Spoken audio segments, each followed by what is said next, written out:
You started your career at Brighton.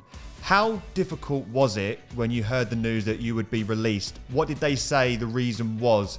Yeah, no, I was devastated. Joined the academy, joined the pre-academy when I was about 7 and signed for Brighton. Went as early as you can when you turn 8.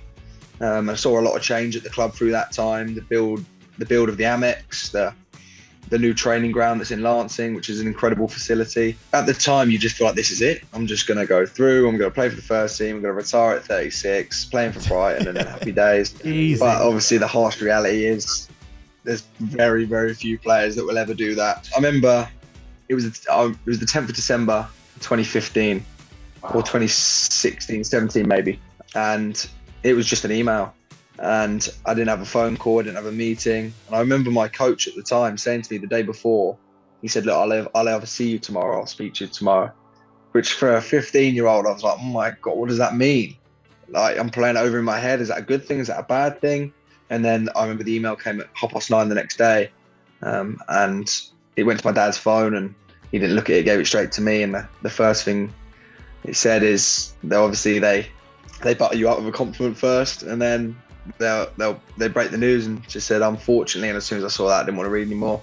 And the feeling was just horrendous. It felt like, it seems crazy to say, but you feel like your life's over. And my initial reaction wasn't about necessarily the decision. I just first thought was, oh my God, that's so embarrassing. What's everyone else going to think of me? Which is a ridiculous thing to think at 15 years old, but it was true. And I hated it. And then it was horrible for a few weeks, and I didn't play football for a little while. And I remember then I got invited to go back in and train just till the end of the season, until I find a club. That takes the mick, doesn't it? That just takes the biscuit. And I did go back in, and I ended up sort of getting a bit worked up, and I let my emotions get the better of me on the training ground, and I left after a few weeks. But yeah, it was tough. Wasn't sure if I wanted to play football again, but you get through it, and finding a club like Worthing to sort of allow me to fall in love with football all over again was an incredible blessing.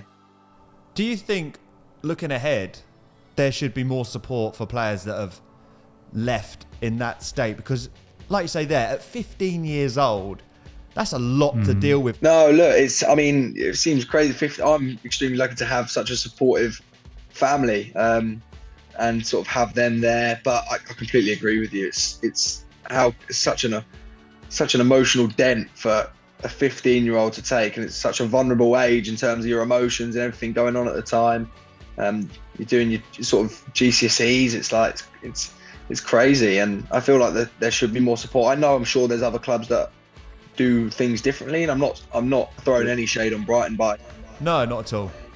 And it's the best thing that ever happened to me in my eyes. But I know there's players that didn't get a decision then, and who were good players and haven't played football since.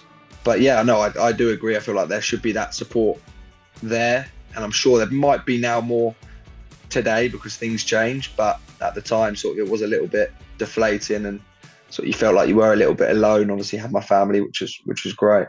Adam brought you in to Worthing as a 15-year-old. How did he sell it to you that was the right move for you with your football career? I worked with Hinch when I was under 14s. He was my Brighton coach at under 14s. So I knew Hinch already. I didn't know much about Worthing or anything like that. I remember him sort of reaching out to my dad and saying, look, I'm the manager of Worthing. We've got so-and-so going on down here. I was 15, so he was saying, look, we've got our under 18s team are doing well. Come down and do a training session and see what you think. My first thought was, oh my God, no, I don't want to go. This is something that I haven't done this. This is new. This seems wrong. And I remember I had the exit trials as well coming up. So I had to play in these trials where every single lad who wanted to be there, who got released from an academy, would play in. And no word of a lie, it was the most horrible experience of my life. Like, in terms of football wise, it felt like a meat market. 40, 50, 60 scouts, 6 pitches, 12 teams. It was a mental experience that I will never forget. I remember getting in the car after my granddad and just thinking, what has just happened?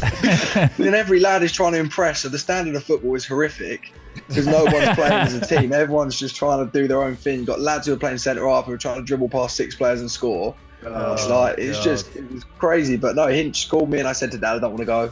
And he said to me, look, if you go, I'll buy a KFC afterwards. Oh.